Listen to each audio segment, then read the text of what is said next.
யோ, அங்க ஒரு டாடா ஏசி போகுதுல்ல, அது எங்க அப்பா பேர்ல தான் ஓடுது. என்னடி சொல்ற? நான் டீசல்ல ஓடுதுன்னு நினைச்சேன். என்னடா சொல்ற? நான் டயர்ல ஓடுதுன்னு நினைச்சேன்.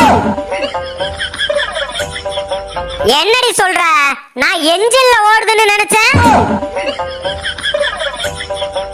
என்னடா சொல்ற? நான் ரோட்ல ஓடுதுன்னு நினைச்சேன். என்னடா சொல்ற? நிறுத்தியா? ஆளை விடுங்க சாமி.